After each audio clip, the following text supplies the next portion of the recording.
Srila Prabhupada ki jai. Gaur Premanande Harival, glorious to the sound devotees, all glorious to Shri Guru and Shri Gauranga.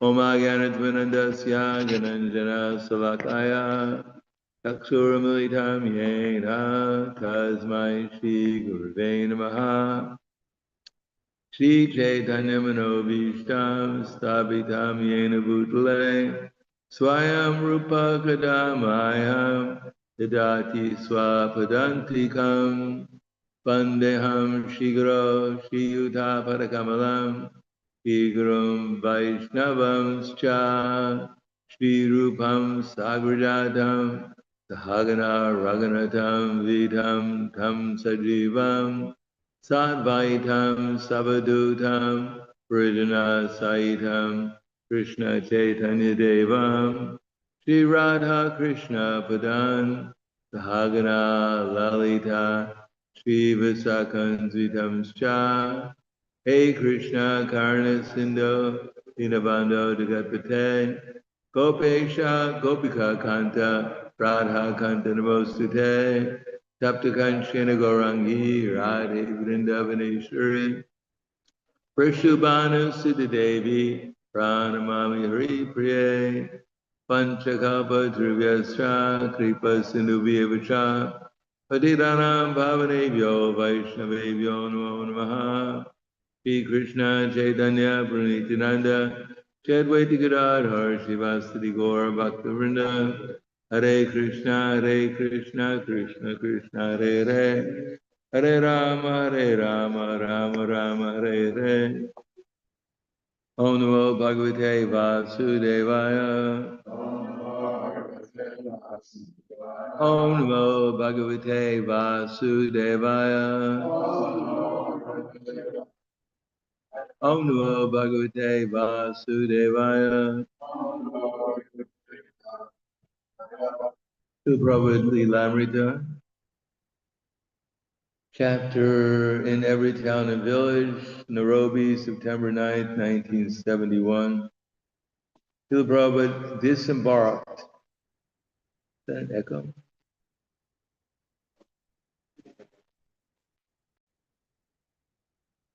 In Nairobi from the East African Airlines 747 jet.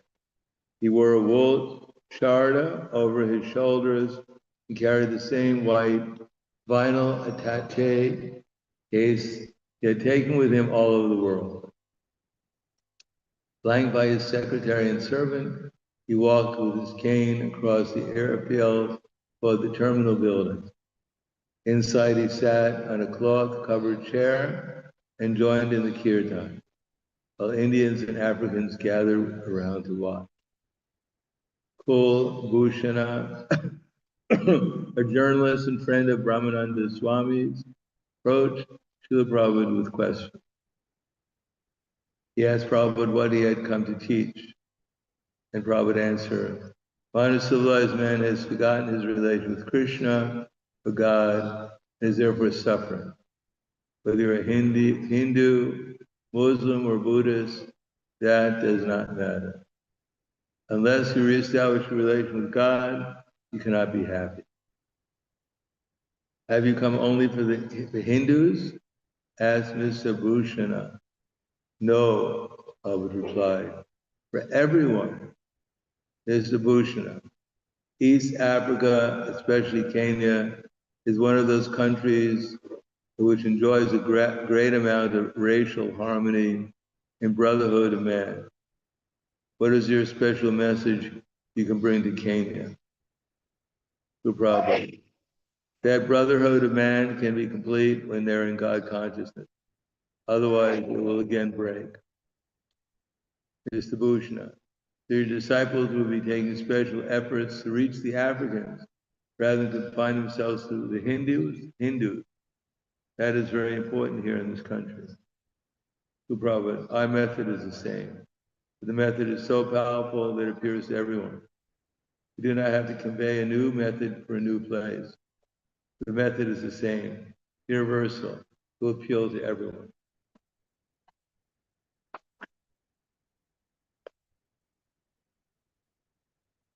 Srimad Bhagavatam, Canto 5,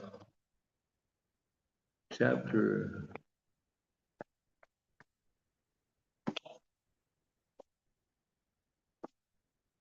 What's the text name?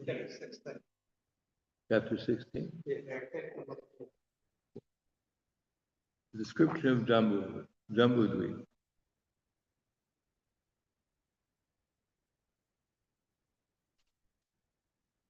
I don't think I'm going to read the Sanskrit prose. Well, you can read the prose, and let's just read the translation purport. Translation purport by His Divine Grace A.C. Bhaktivedanta Swami Prabhupada. Text number 4. The great saint Rishi Sukadeva Goswami said, "My dear king, there is no limit in the expansion of the Supreme Personality of Godhead's material energy. This material energy is a transformation of the material qualities, Sattva Gun, Rajagun, and Tamagun.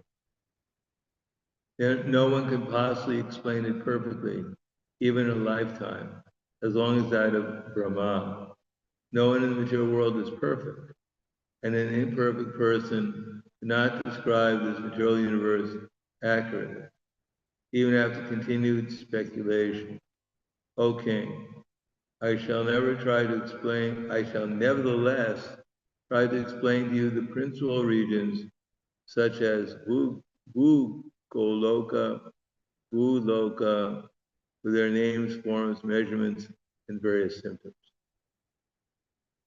Purport: the material world is only 1/4 of the Supreme Personality of Godhead's creation, but it's unlimited and impossible for anyone to know or describe, even with the qualification of a life as long as that of Brahma, who lives for millions and millions of years. Modern scientists and astronomers try to explain the cosmic situation and the vastness of space, and some of them believe that all the glittering stars are different suns. In the Bhagavad Gita, however, we understand that all these stars, nakshatras, are like the moon, in that they reflect the sunshine. They're not independent luminaries.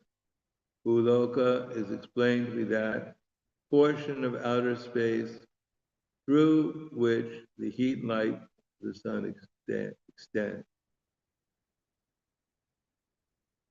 Therefore, it is natural to conclude that this universe extends in space as far as we can see and encompasses the glittering stars. Srila Shukadeva Goswami admitted that to give full details of this expansive material universe would be impossible. But nevertheless, he wanted to give the king as much knowledge as he had received through the parampara system.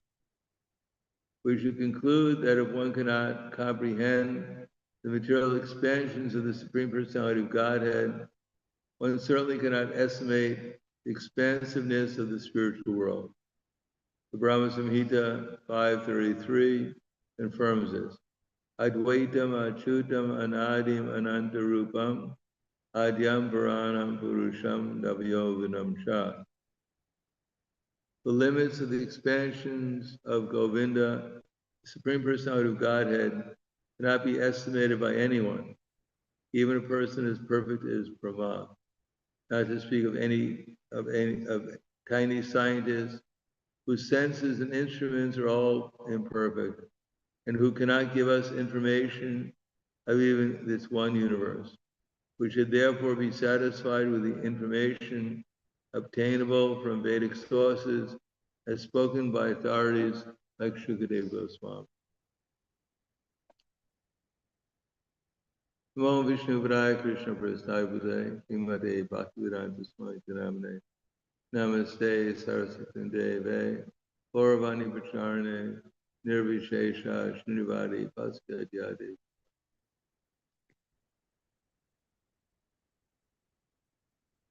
Srimad Bhagavatam is a progression from, as all the other books such as Bhagavad Gita, to bring us from the beginning of self-realization to the perfection of self-realization, which is found beginning in the 10th canto. Generally, there's a class of people who like to skip to the 10th canto of the Bhagavatam. Now, perhaps Pariksha Maharaj was qualified to immediately hear the 10th canto, but even Shukadeva Goswami did not begin with the 10th canto for Pariksha Maharaj, although he had only 7 days left to live. But for us, it's more important to go step by step through the different cantos in order to understand what the 10th canto is actually about. In the second canto of the Srimad Bhagavatam, Prabhupada explains that to hear about Krishna's pastimes in the material world for the conditioned soul is more important than hearing about his pastimes in the internal energy. In other words, if we can't see Krishna here in this material world, we won't be able to see him in the spiritual world either. Therefore, Bhagavad Gita, is this too loud? Okay. Well, I don't mind it. I want to listen to the class myself.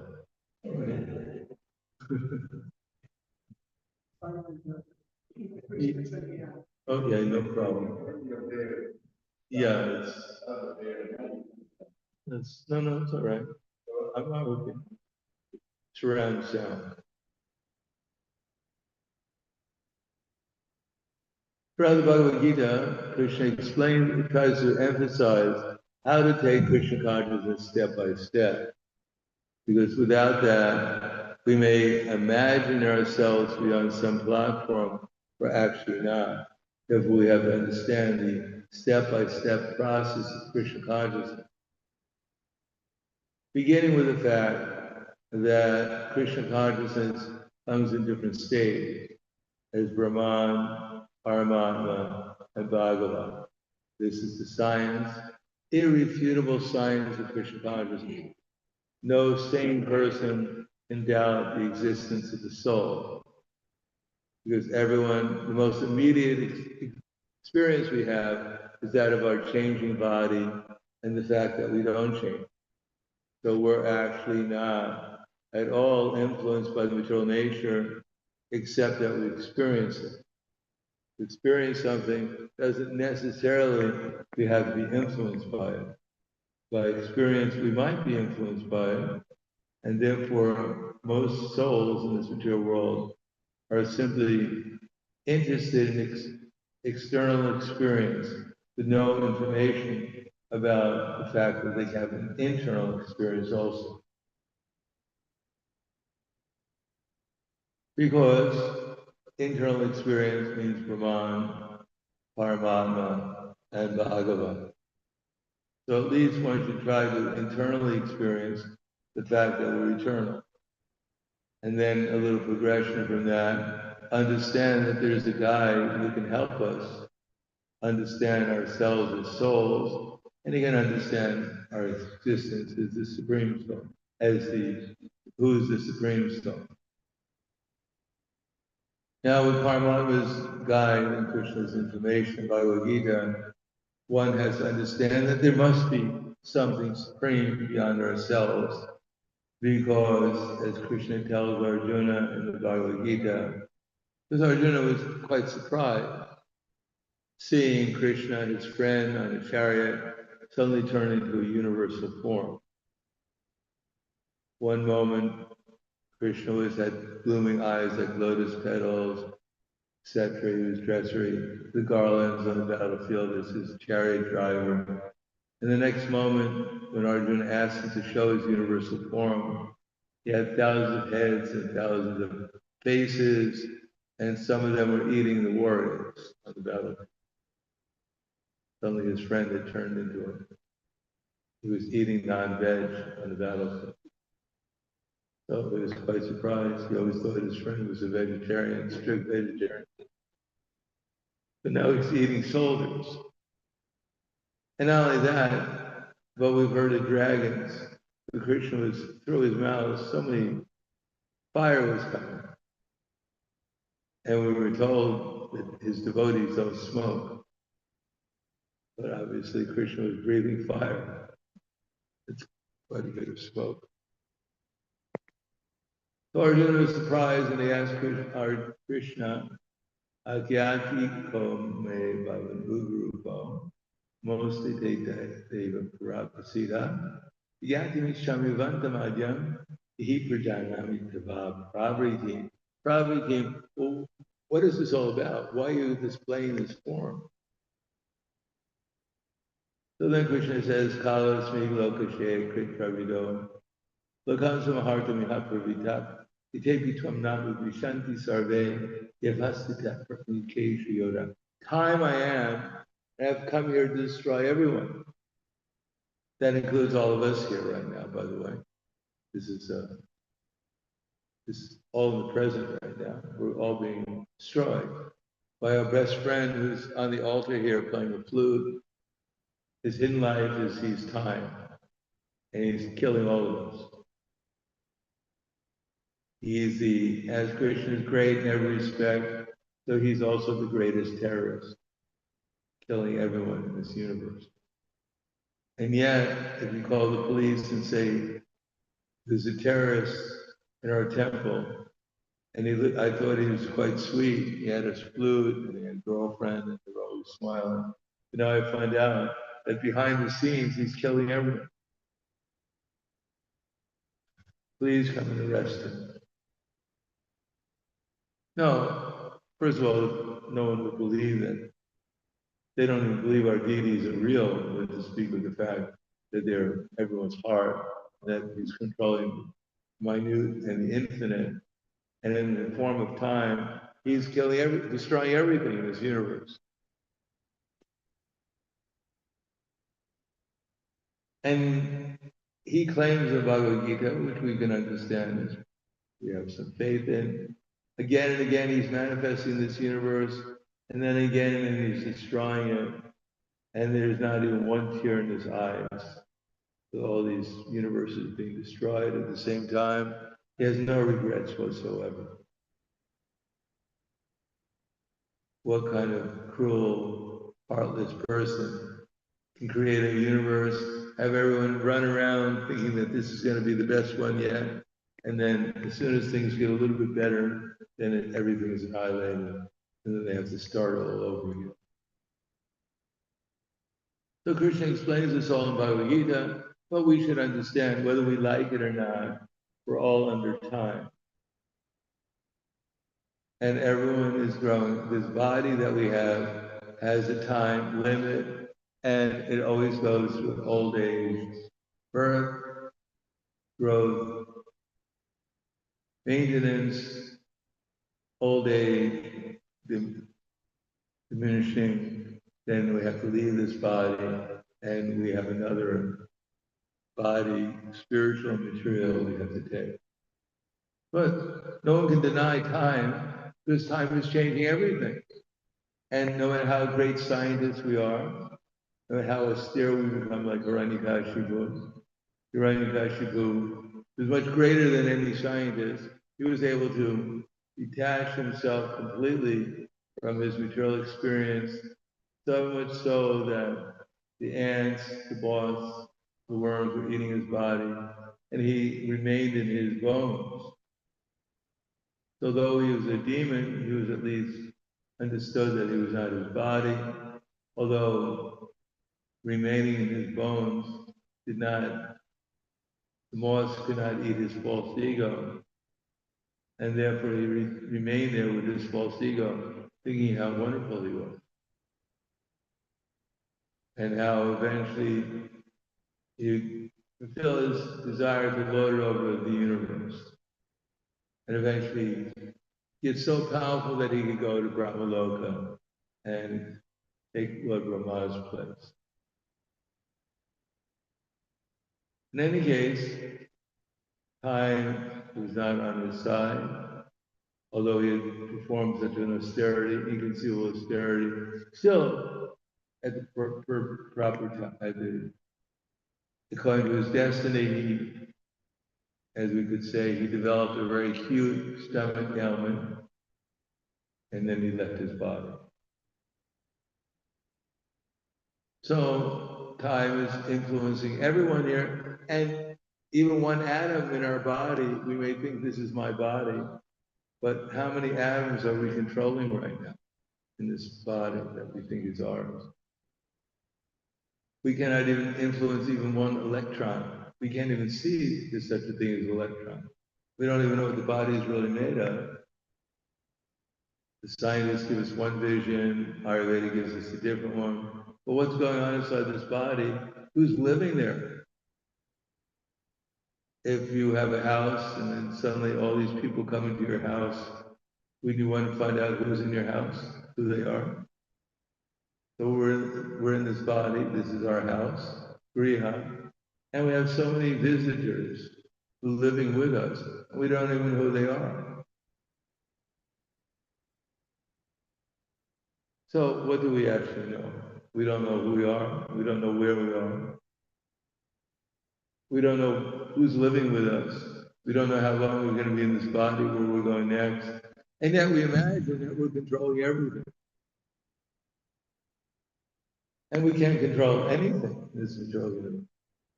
Therefore, we need some guide to get out of this place.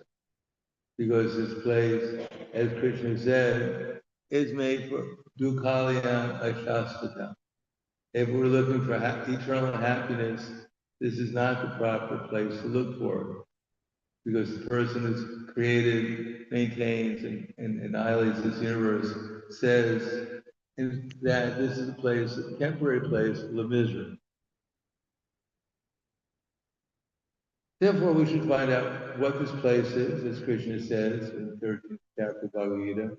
Kshetra Kshetraya Enam Antaragana Chakusha Bhuta Prakriti Moksham Cha Ye Vidur Yakti Kshetra. That those who can see the difference between the soul, between the knowers of the body and the body. Kshetra Kshetraya Evam Antara Jnana Chakshusha. The difference under a jnana, by knowledge, chakshusa, by seeing through knowledge. So that's what we're trying to do. We're trying to get some vision so we can find out how to get a perspective on what's going on, get some knowledge of what's going on, assimilate it, and then get a perspective of what we're supposed to do here. So we can actually get to an existence full of happiness that goes on forever. Bhuta Prakriti Moksham Ja.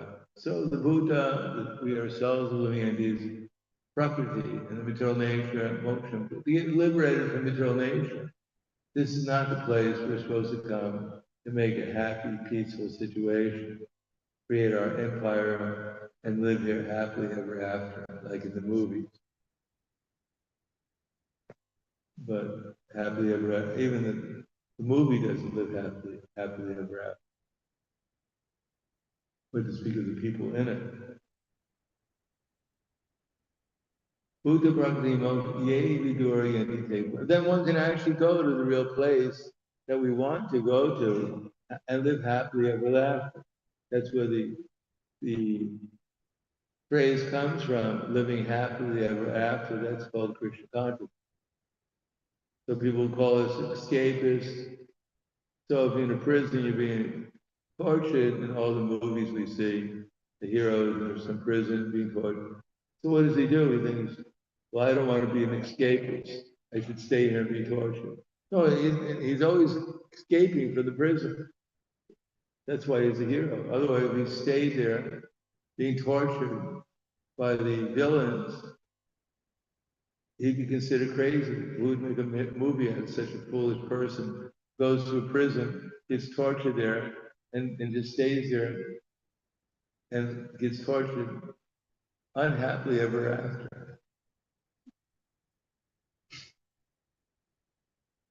So that's why some Buddha Prakriti Moksha, Ye Vidurya. So we have to understand both where we are now and where we should go. So this fifth canto gives us some perspective on it. So we can find out there's no place, Brahma Buddha Brahma Prasanatma, Brahma Buddha Loka, Panavartanojana, Mama Peki Tukontea Panardana. From the highest planet down to the lowest, they're all places of misery where repeated birth and death take place. One who takes my abode never takes birth again. Therefore, to understand where we are and how to get out of this place and why we should get out of this place and why we're wasting our time being here, this is necessary to make any progress in spiritual life. So in the Bhagavad Gita, Krishna also mentions that let's see.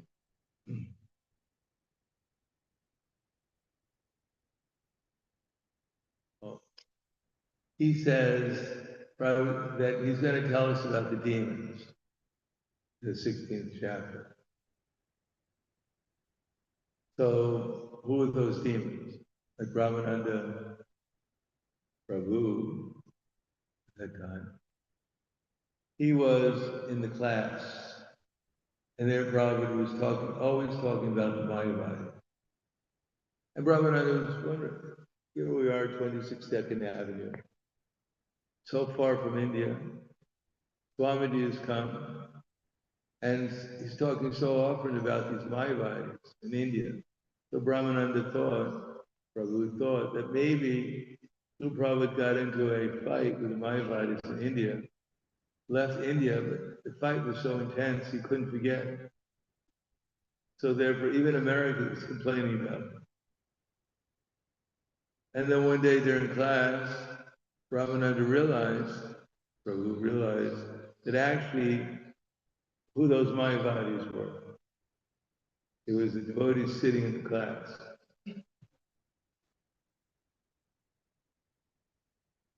Therefore, in Bhagavad Gita, Krishna includes the 16th chapter, and he says, Pravatim cha navritim cha, jana navidar asara, the socham napikacharo, the satyam eshu vidide.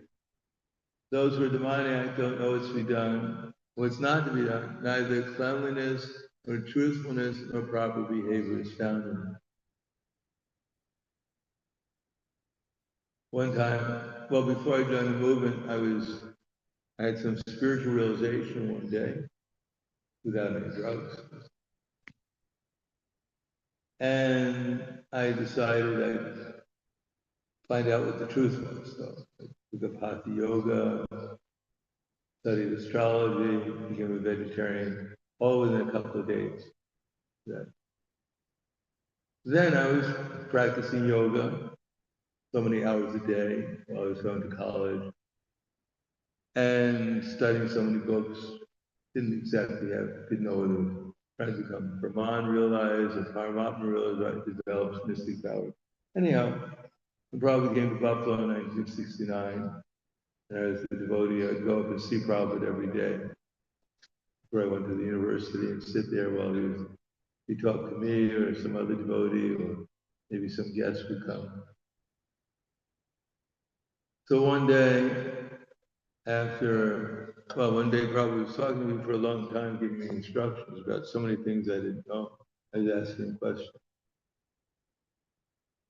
And one time I asked Prabhupada a question.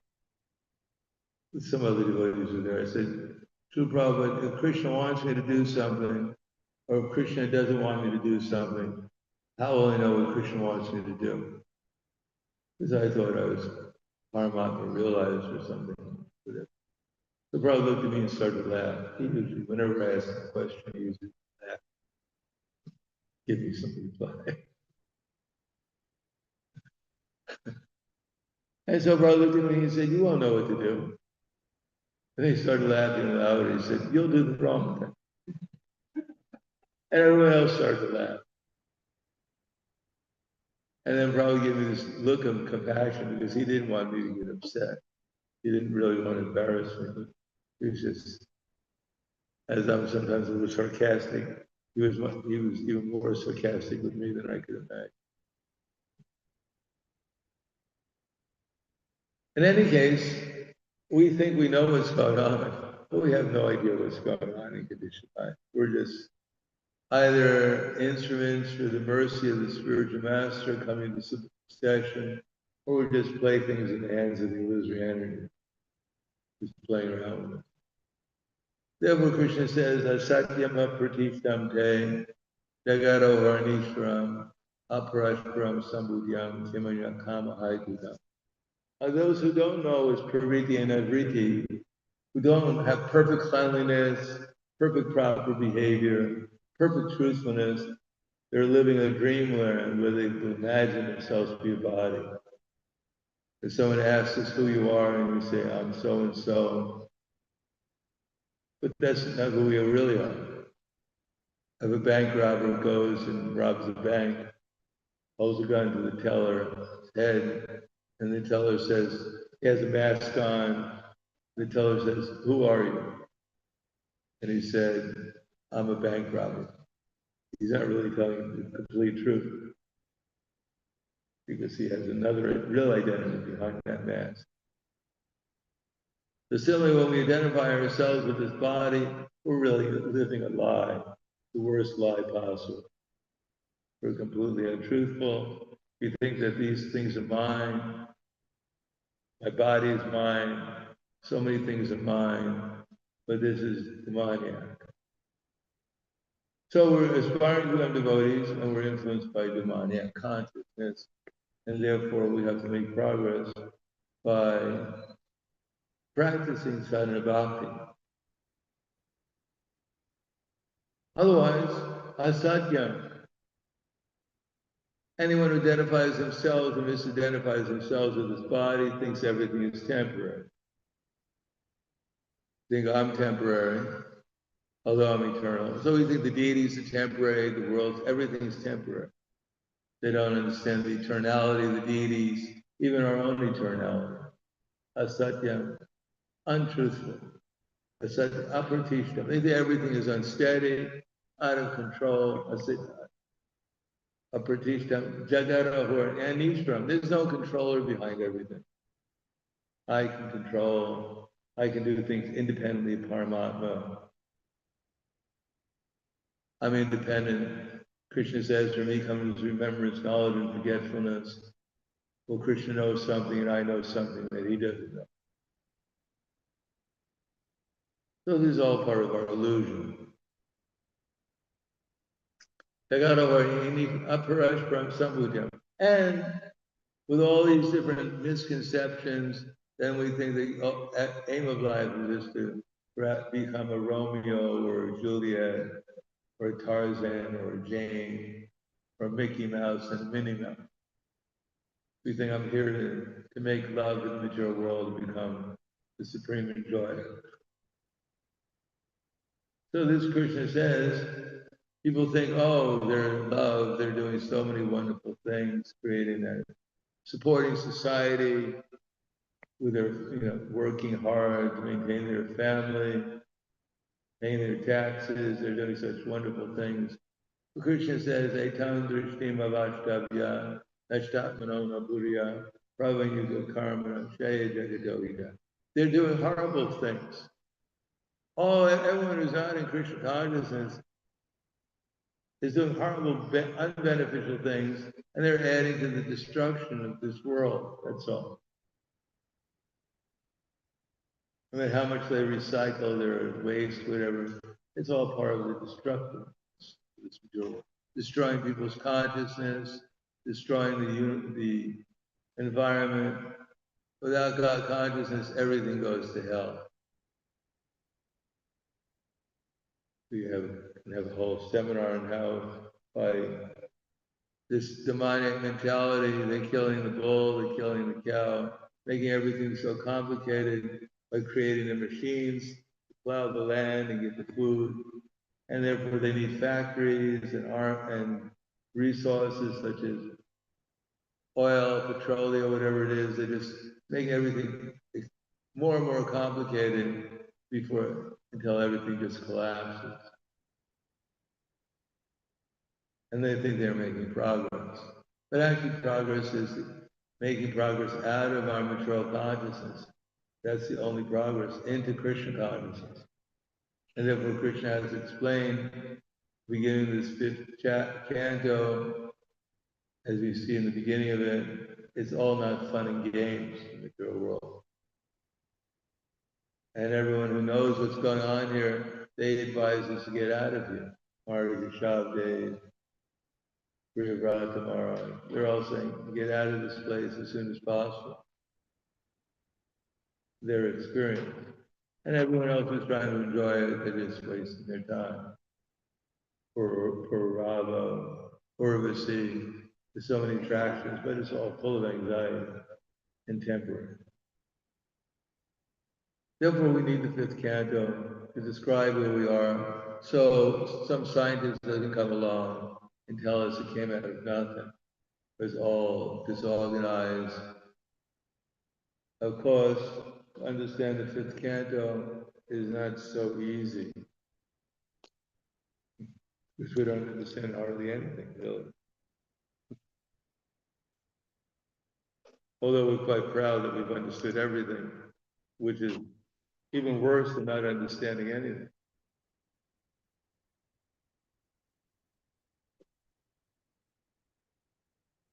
Our brains are so filled up with this mental speculation coming from the scientists that we think that the Bhagavatam is mental speculation. Just like to give an example, here is describing Jambudweep. So we're on Jambudweep. Jambudweep is a place where there's it's described in this canto, that there's a tree, a Jambudweep fruit tree. And therefore it's called Jambudweep, an island. So it's an island.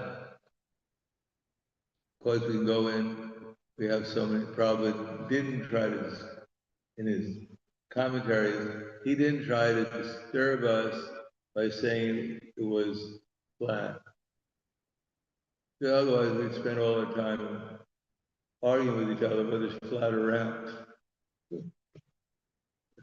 Never, he didn't want to waste our time, because it doesn't really matter whether you die in a flat place or a round place, you die anyhow. It's not that Jambudweep's flat, so we're safe. We're not going to roll off. That's like here, we're in Australia. So people are amazed. People here in Australia, they're upside down. But they, somewhere or another, they don't fall off. But that's how, don't question too much, because otherwise you'd be anti-scientific.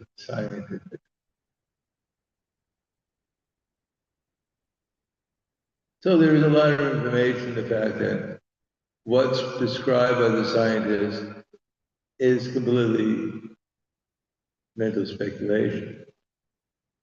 It's unscientific. In any case, Jambudweep is described as being different varshas, and we're on Bard Varsha. Not even on Bard Varsha, actually. We're on 1/3 of Bard Varsha. So this is Bhagavatam is presented, Prabhupada didn't generally get into it so much. When he was asked, I believe, is the earth round or flat? And he said, wherever I walk, it's flat.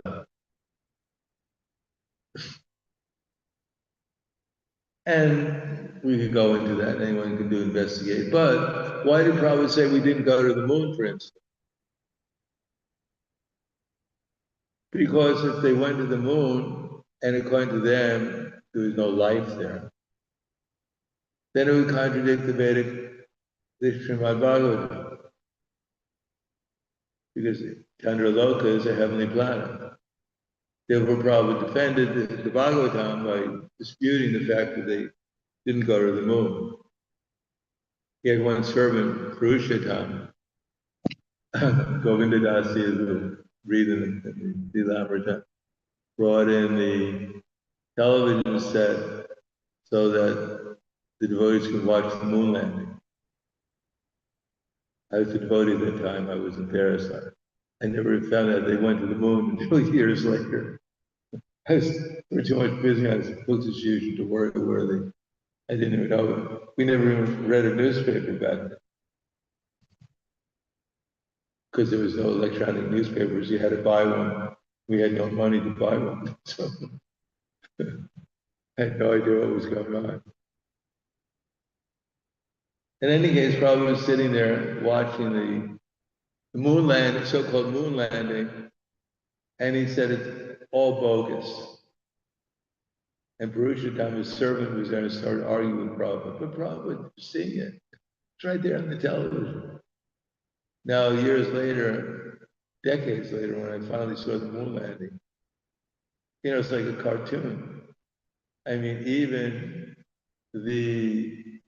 before that, there was some movie about space or whatever, Kubrick or something, put out something about Space Odyssey.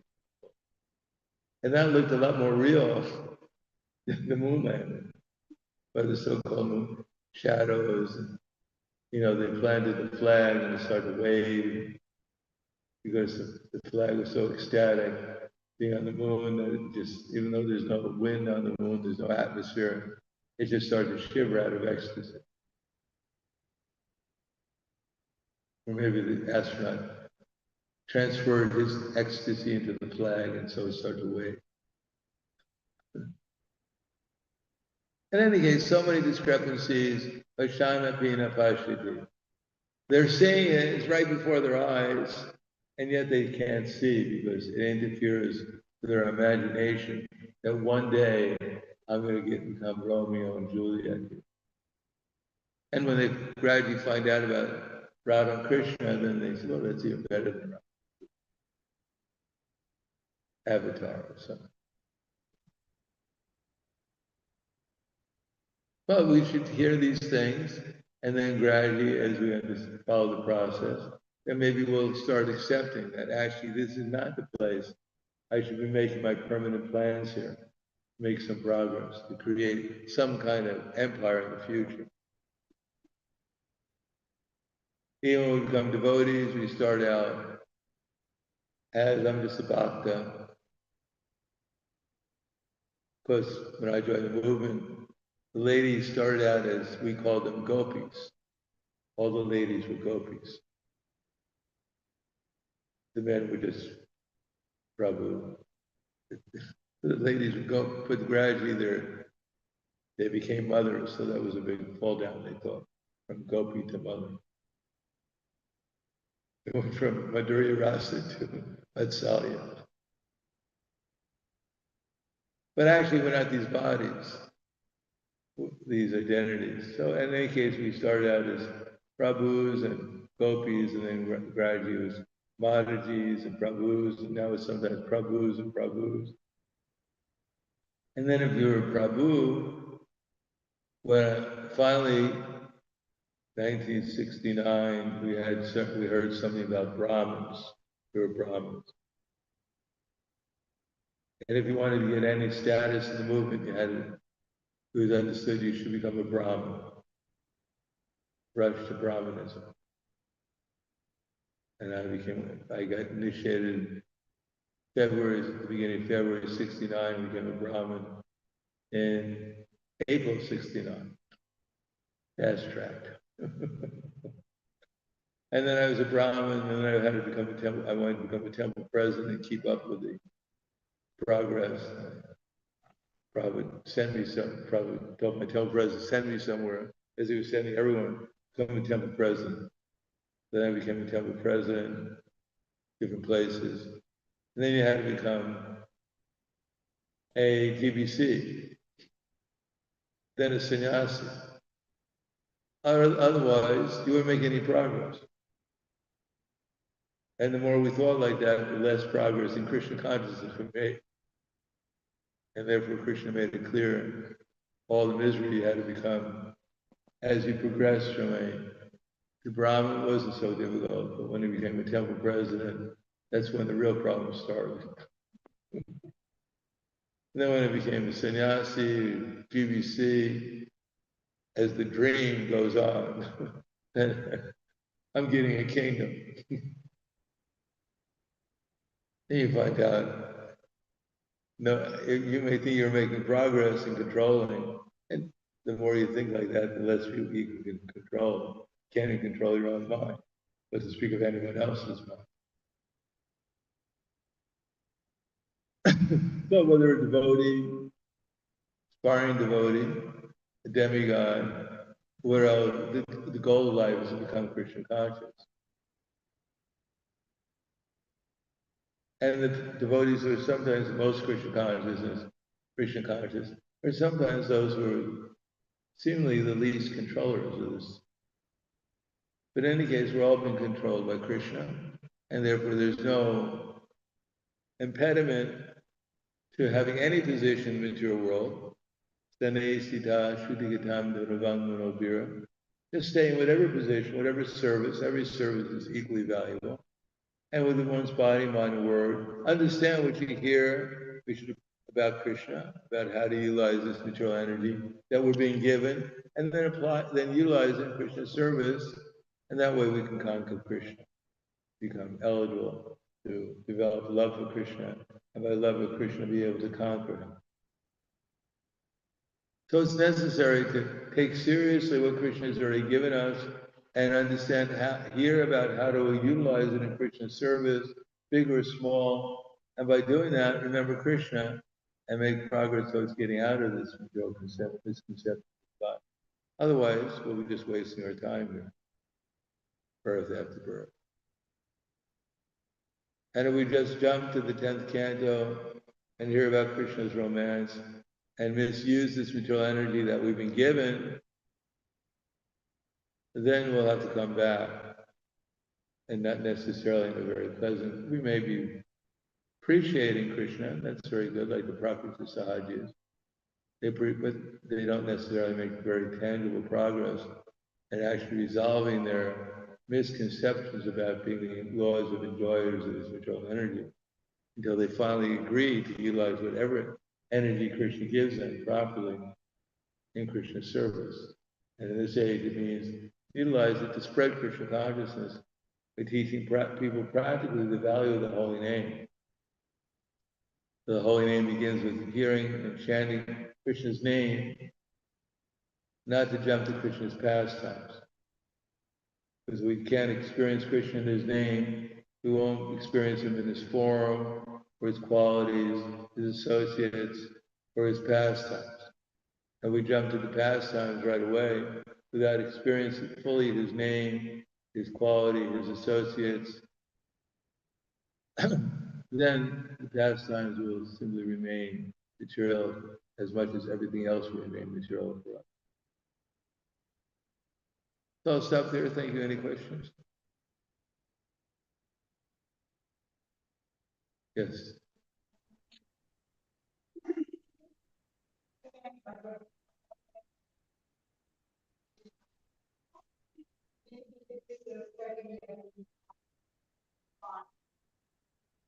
But here we are. We wonder, where are you? Are we in Oz? Or in New Zealand? We're on Jamudwi. We're on Jamudwi. We may not be able to see the Jambu tree from here, but it's there somewhere. This is telling us where we actually are in terms of the illusory energy. We're not in New Zealand. We're not on Earth. We're on Jambu right now. This is what Bhagavatam says. This is close to reality, and we're just a little part of Jambu, known as Bharatvarsha, a little part of 1/3 of Bharatvarsha, and a little surrounded by the salt ocean. So we should know where we are. So that's how, and the rest of the Bhagavad, we're in a body, and everyone else is in a body. We're all spiritual beings, illusioned by the three modes of nature. Everyone has their different qualities of nature. And the only thing we can do right now, everyone, if they chant Hare Krishna, their life, what they're doing is perfect.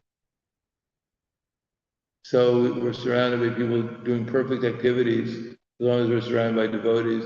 As soon as we step out, we should see how unfortunate these people are that they're not engaged in these five powerful activities. They're not engaged in sadhana bhakti. They're just wasting their time in illusion, being led by false people, false leaders, or blind, is leading everyone else to the darkest region of existence in Kali Yuga. So we should see that. We're in a place in Kali Yuga which is becoming more and more degraded day after day because people are not Krishna conscious. And we've been given the opportunity to help people become Krishna conscious.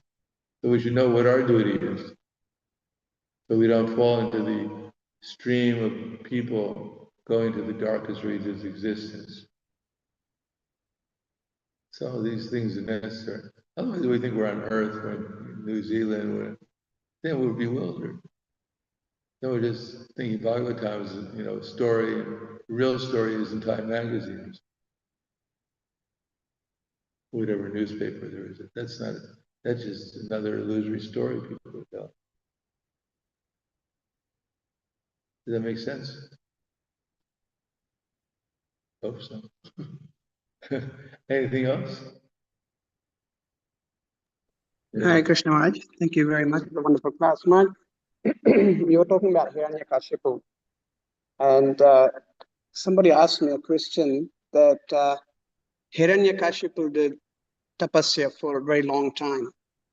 I think it says thousands of years, tens of thousands of years in some accounts. But Kayadu was pregnant with Prahlad Maharaj before Hiranyakashipu went to do the tapasya.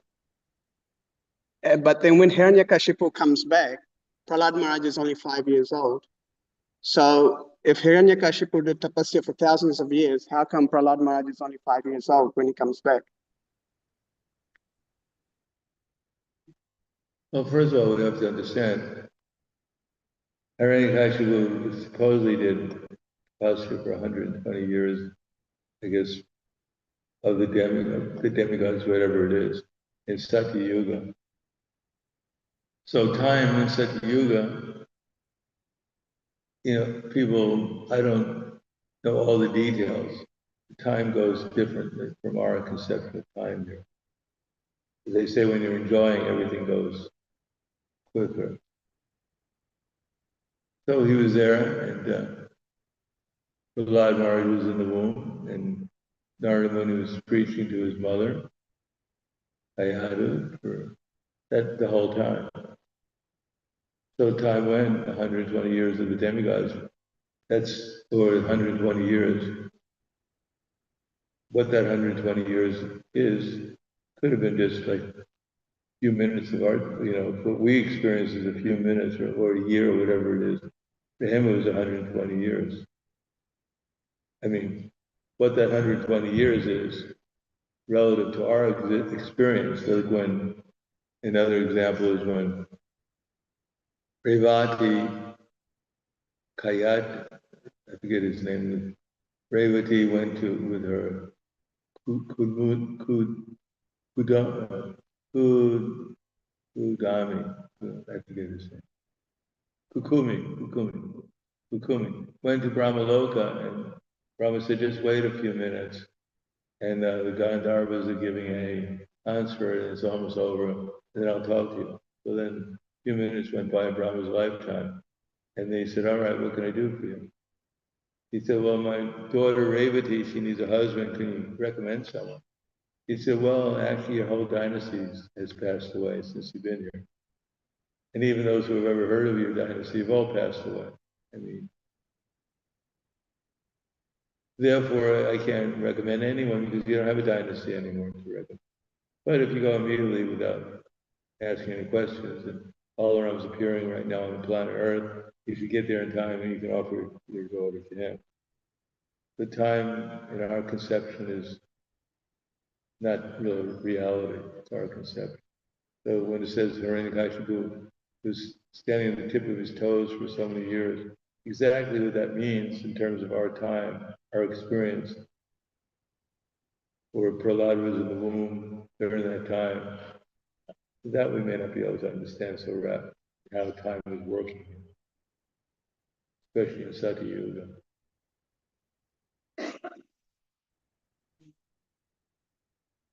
Anything else? Thank you very much, Brother Srimad Bhagavatam Ki Jai, Srila Prabhupada Ki Jai, Gaur Premanande. Prahladananda Swami I SB.